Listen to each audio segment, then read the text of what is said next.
Alright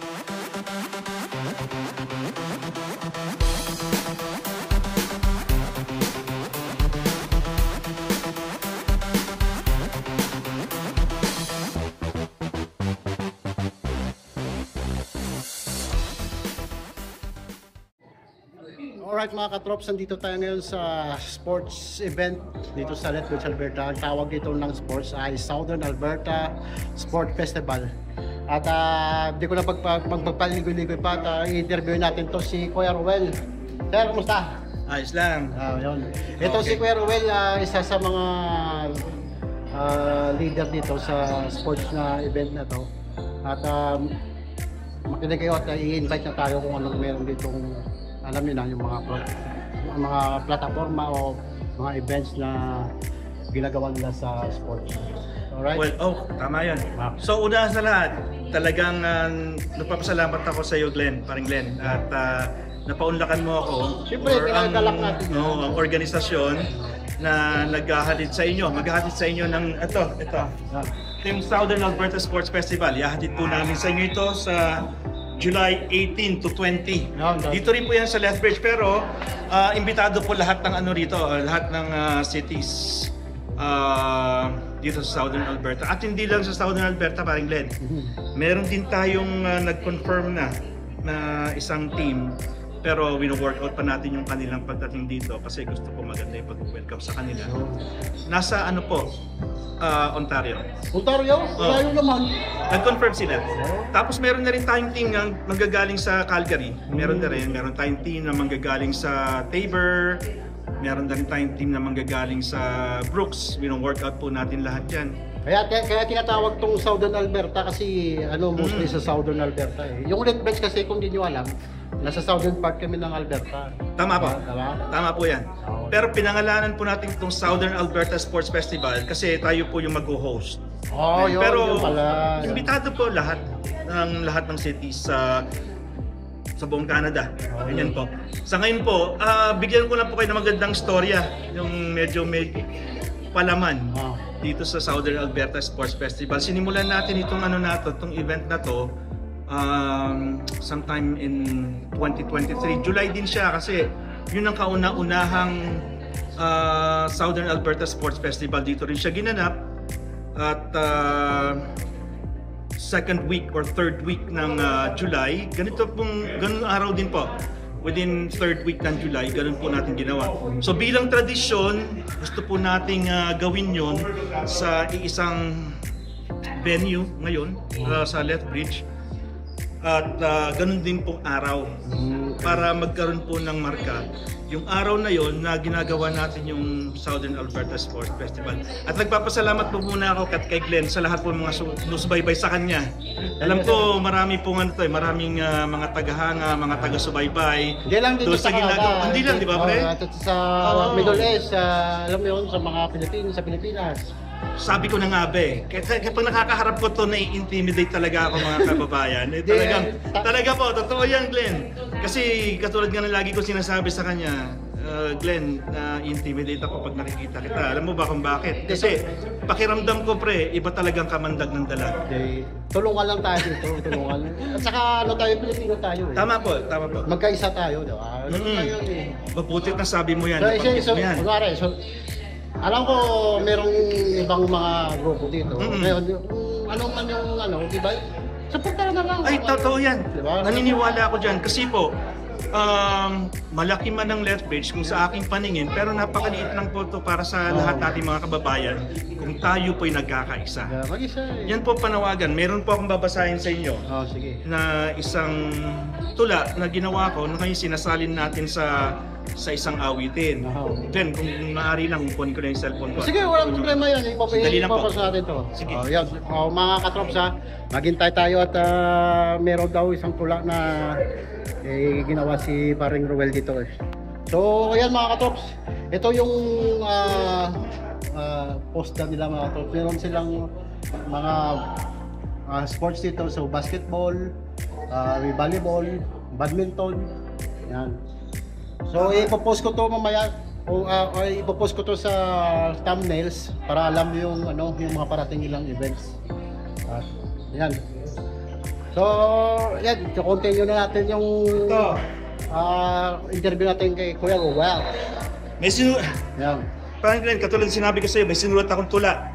Pero ngayon sinasalin natin sa isang awitin sa pamamagitan po ng isang napaka-galing na banda. Galing po mismo dito sa Southern Alberta yung version 2. Version Sila po ang gagawa ng kanta. Magaling yung babae doon Sino po yung babae naman? Si Shine. Yun, si Shine. Magaling po. Shine. Magagaling po silang lahat. Si Mike Kairos ay napakaganda rin po ng boses. Talagang mabibili po kayo pag pinakinggan nyo sila. Sila po yung kakanta ng ating tula na ginawa. Tapos tinawagan ko kasi minessage ko kasi si Ron tsaka si Mike. Sabi ko baka pwede ko yung gawan ng lapatan ko ng tugtog. Gawa ng melody. Gawan nyo ng lapatan nyo ng tugtog itong tula na ginawa natin. Pakinggan nyo po ito. Ito po para sa pagkakaisa. Saglit lang, kung ready na kayo at ready na rin kami. Ito po. Pupwesto natin yung camera. Ito po yung kasabihan. Sinabi natin dito sa tula, no? Ang pamagat ng tula na ginawa natin is hindi mo ba natatanong paring Glenn? Kasi parati tayo sa sports ngayon. Bata pa ako talaga mahilig na ako sa sports. Sinubukan ko ang basketball. Hanggang ngayon naglalaro pa rin ako ng basketball. Volleyball. Naglalaro din ako niyan. Badminton, naglaro ako niyan. Nung kabataan ko, siguro mga edad 18, 19, 20, ganyan. Nung sa kolehiyo, naglaro ako ng boxing. Boxing naman? Naglaro ako ng boxing talaga. Sa totoo lang. Amateur.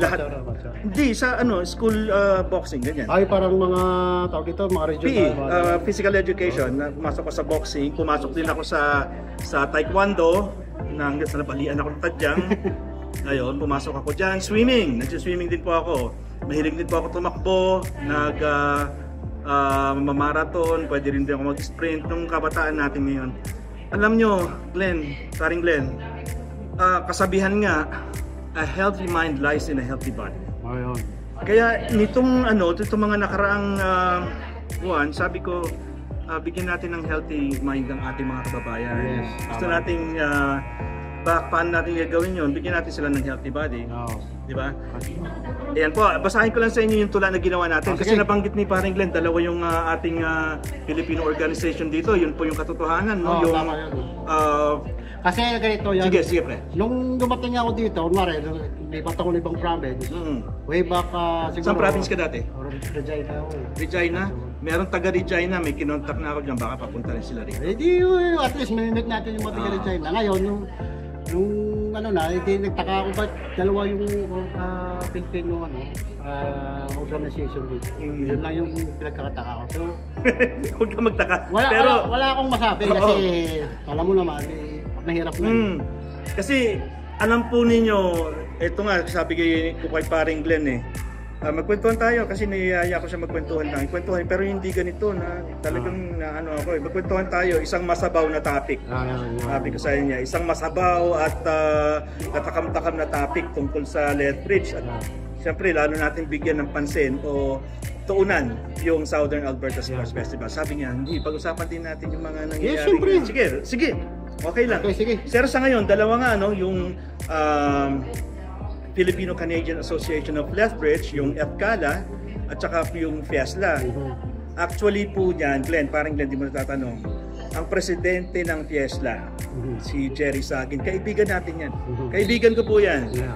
Siguro mga 4 years ago, parang Glenn, ito totoo to. 4 years ago, isang meeting yun ng Philippine-Canadian Association of Lethbridge. Gusto naming pagandahin ang Heritage Month. So, nakita ko yan si Jerry sa Mitsubishi. Sa Mitsubishi. Mitsubishi pa siya noon. Nalala ko nga yung Mitsubishi. May potential to. Parang sabi ko, may potential to si Jerry Bakit inimbita ko siya na Jerry, Mr. Sagin, sali po kayo sa namin, organization. Yun ang simula. Di bale sir, ganito na lang yung gawin natin.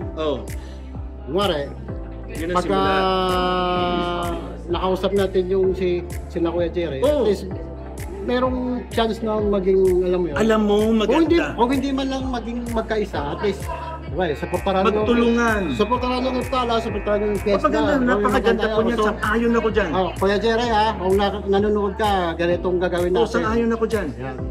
Sige. Ay, nasabi mo yan, yung magtulungan. Kasi, dalawa nga tong event. No, binalak namin to September pa lang o August, yung Southern Alberta Sports Festival. Pinag-aanuhan na namin, pinag-planuhan na nating mabuti, hinihimay-himay kung anong date, kung anong... Nung bago ako umuwi, papuntang Pilipinas, kasi umuwi ako ng December, inayos na namin lahat yon. November, so nakaplat na, o napagkasundoan ng grupo, July 18 to 20. July 18 to 20, yan talaga napagkasundoan. Talaga naman pong hindi natin alam na ganun din po yung sa Philippine Heritage Month. Pero eto, blessing in disguise, Brad. Blessing in disguise. At dalawang magagandang activities, no? Para sa mga Pilipino, hindi lang dito sa Lethbridge, kundi sa Southern Alberta na rin, no? Dalawang magaganda na event ang magkasabay sa araw na yun. July 18 to 20 yung Southern Alberta Sports Festival. July 19 to 20 naman yung Heritage Extravaganza. Yun. Diba? Yung Philippine Heritage Fiesta Extravaganza. Yung Fiesta Extravaganza. Ganito yan. Magkaiba naman po ang tema. Okay. Yung mga mahihilig sa basketball, yung mga gusto mag-basketball, mag-volleyball, mag-badminton, manood po kayo, pupunta po kayo doon sa event at sigurado mag-enjoy kayo. Ngayon, kung sabi nyo, parang gusto kong kiligin. Parang gusto kong kiligin, gusto kong manood ng banda. Takbo nga ako sandali sa Henderson Lake para manood. Di ba? Napakaganda nung ganon. Kasi kunwari pagod ako, gusto ko kumain. Punta tayo dun sa Kahit Tyron. Ganun lang yun. Tapos yung mga nandoon naman sa sa Heritage, sa Fiesta Extravaganza, tagtag nga ako sandali ng pagkinain ko. Tagtag nga ako sandali kinain ko. Punta naman tayo dun sa basketball. Wala pa naman dito yung magpapakilig sa akin na artista. Pwede. Nga kaya ako dun, maki-jogging. Or, paring Len, ito. Bukod sa basketball, sa badminton, sa volleyball, ipapakilala natin sa mga bata o kabataan ang laro na kinagis na natin ng batat natin. Ano sa tingin mo yon? Si Patak raw yung alam ko. Brad, maganda rin yan. Pero mahirap yun. Pero, ito, patintero. Ayos yan Ha? Tumbang preso. Hindi ako nabibiro. Patintero, tumbang preso, kakaroon tayo ni Shato. Sino mga naglaro niyan? Naglalaro ako dati. Ipapakilala lang natin sa kanila yung ginagisnan itong mga magaling yan. Magaling yan. Yun ginagawa po natin yan. Ayos yan, sir. So, yun ang gagawin natin. Yung, kunwari, tapos na kayong kumain. At gusto nyo magtagtag ng pagkain, kinain. Magtagtag ng kinain. Takbo kayo rito, makilaro kayo ng piko, makilaro kayo ng shato, makilaro kayo ng tumbang preso. Paano yung Chinese garter?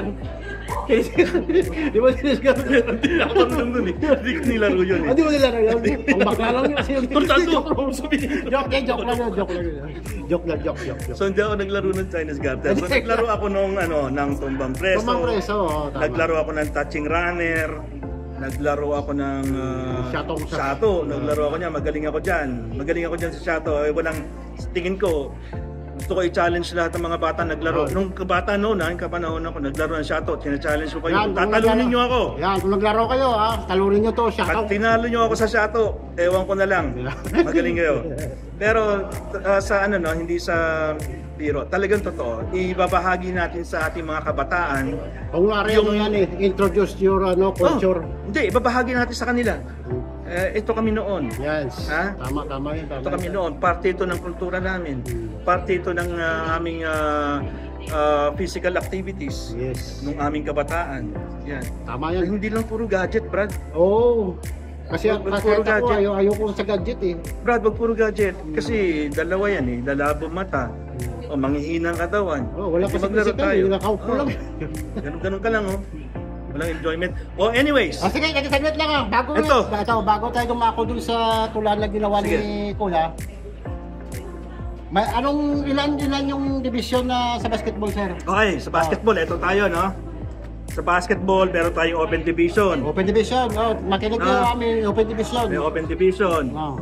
Meron din tayong 40 up. Ito yung mga legends. Oh, yung mga mata thunders niyan. Huwag mo sabihin yun! Ano ba? Sorry. Yung 40 up. Huwag mo siya sabihin yun! Sorry. Bad trip. Ano, legends. Legends na lang. Sasabihin mo, nasasaktan ng... Hindi. Ayun o, nasasaktan yun o. Nandun ako sa Thunders eh. Tapos meron tayong under 16. Under 16 yung mga kabataan Mga dyan na... kabataan. Kasi hindi nyo, din na... pre, ito yung ano eh, kasi si parang Gio, yung sa Next Generation Basketball. Oh, yun, shoutout kay parang Gio. Shoutout. So, congratulations. Shoutout, ako'y hanga sa kanyang dedication Yes, pagdating okay. sa paghuhubog ng mga kabataan natin pagdating sa sa sports na basketball. Yun. Hanga ako doon. Saka ano pa yung ano? Meron tayong volleyball, Volleyball, oh, yan. meron tayong women's 30 up, 31 up. 31 up. Pagka 30 ka, di pwede. Dapat 31. Oh, meron din 30 below. Meron din 30 below pala, pero pag 31 di pwede. Meron din 30 below. Oh. Meron din tayong open division sa Open men's. division. Ayan, ito mga ano, magaganda rin to. Ito sa badminton. May badminton sila, ha? Meron tayong single, may double, may mixed double. Oh. Panlalaki, pambabae, may 40 up, saka open division. Okay. Ayun. So magpa-register kay sinong kukontakin, sir? Ito. Pag nagparehistro kayo, gusto nyo magparehistro, Oh, si Ronnie Landayan. Ronnie Landayan. Basketball. Ito yung number niya. Oh. 403 403 929 929 8122. 8122, yan. Sa volleyball, kontakin nyo si Teresa Ramos. Teresa Ramos, ha? Oh. 403 403 331 331 5192. 51192. Tapos ito pa, karagdagang contact persons ninyo, si Belly. 587 587 585 1752. 1752. Yan. Si Gio De Silva. Si Sergio, yan. 403 479 0614. Ano mo paring Glenn? Oh. Itong ating mga activities na to, mas pampagigandahin natin. Gusto natin magkaroon ng maraming premyo, no? Kaya kumukontak tayo sa mga sponsors. Yes. Kung sino mga gusto mag-sponsor dyan. Yan. Kahit ano po, in cash, in kind, or in service, yung mga service, Yeah. pwede rin po yan, accepted, mga volunteers. Yan, volunteers, ha? Iyaya po kami. Yeah. Iyaya po namin kayo na makiisa sa amin sa paghahatid ng sports festival na to. Yan. Ngayon, kung sa sponsorship, kontakin nyo po si Joy Beliesa. Rebel Yesa. 587 394 6441. Yan. O ang presidente ng EFCALA, si Vic Visitacion. Yan, Sir Vic, how are you? Okay, shout out. Shout out kay Sir Vic dyan. 604 Oh.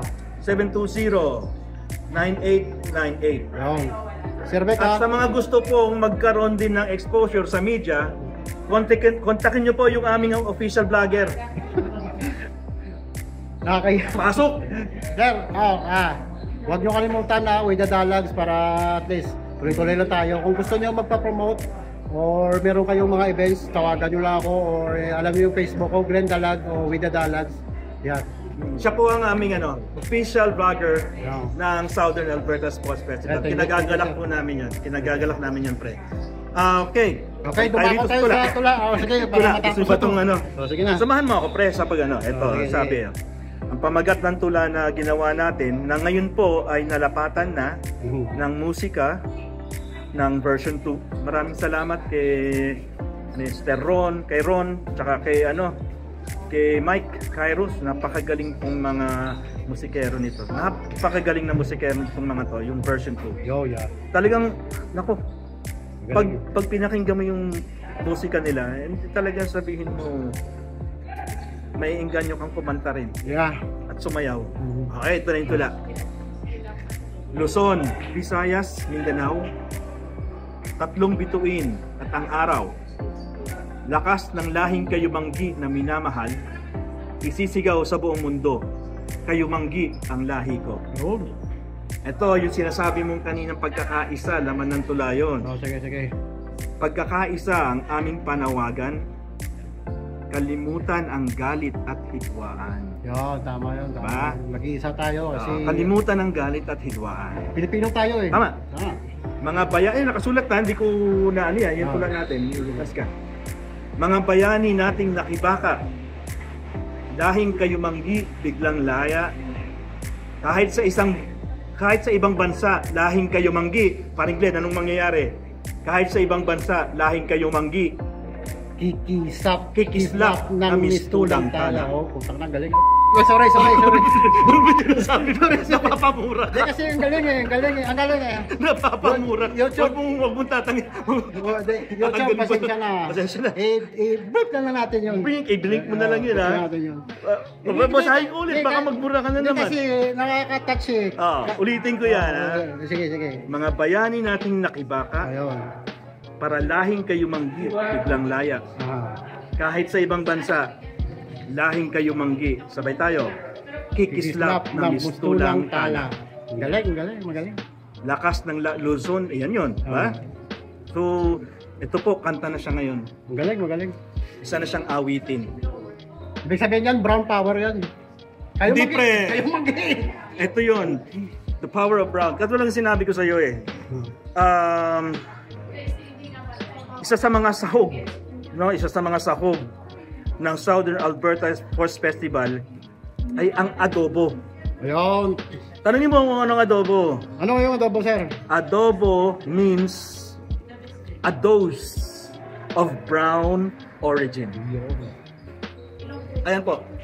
Isa sa mga sahog ng ano yan. Isa sa mga sahog ng Southern Alberta Sports Festival. Adobo, wag niyong kalimutan. Huwag kalimutan ang adobo, ha? Ayun, adobo kasi Adobo, ano yun pre, ito parang ito bang ating ano, pambansang pagkain? Yes, Ito ba? pabansa. Totoo? Totoo yan. Sinambahan ko lang yun eh. Di totoo. Totoo talaga? Totoo, sir. Nakachamba na naman ako. Di totoo. Totoo, nakachamba na naman ako. I search mo sa Google, adobo yung pabansang pagkain ng Pilipino. Talaga, nakachamba na naman ako. Pero ang ibig pong sabihin sa akin, para sa akin, at para dito sa Southern Alberta Sports Festival, ang isang sahog nito ay adobo. Ang ibig sabihin is a dose of brown origin. Kita mo? So adobo. Yan po yan. Galing. So katulad ng panawagan natin, peace out. Ayun. Magkaisa tayo. Katulad ng tula na sinasabi natin, yung mga hidwaan, yung mga galit, kalimutan natin. Kasi Glenn, parang Glenn, totoo to. Kahit sa ibang bansa, lahing kayo manggi. Pag nagkakaisa yan, kikislap na mistulang tala. Galing. Panalo, sir. Panalo. So, sa mga subscriber po ni Mr. Glenn Dalag, ang We The Dalags, ang gusto ko lang pong ipahiwatig is yung ating pagka-Pilipino, kahit nasa ibang bansa po tayo, huwag natin kakalimutan. Tayo po'y magkaisa, kalimutan natin ang galit at hidwaan. Kahit po marami tayong mga sub-organization.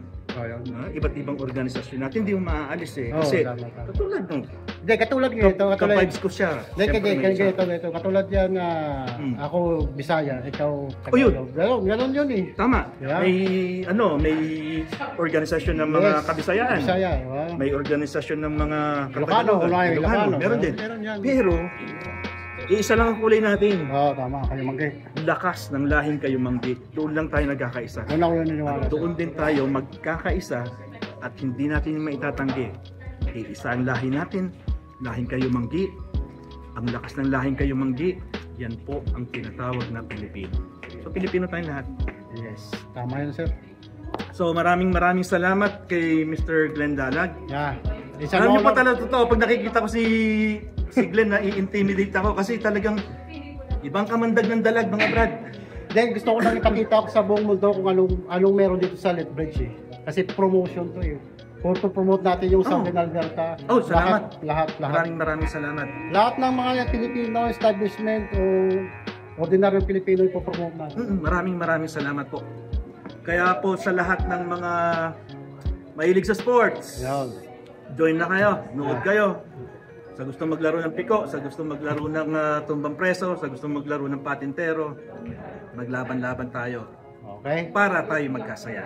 Yes. Bilang isang Pilipino. Tama. So hanggang dito na lang siguro yung munting vlog natin, sir. Napakaganda, ang sarap ng usapan. Sabi ko sa'yo pag nagkausap tayo, magkakaroon ng masabaw na Okay, usapan. masusundan yan. Huwag kang maniwala ka sa akin.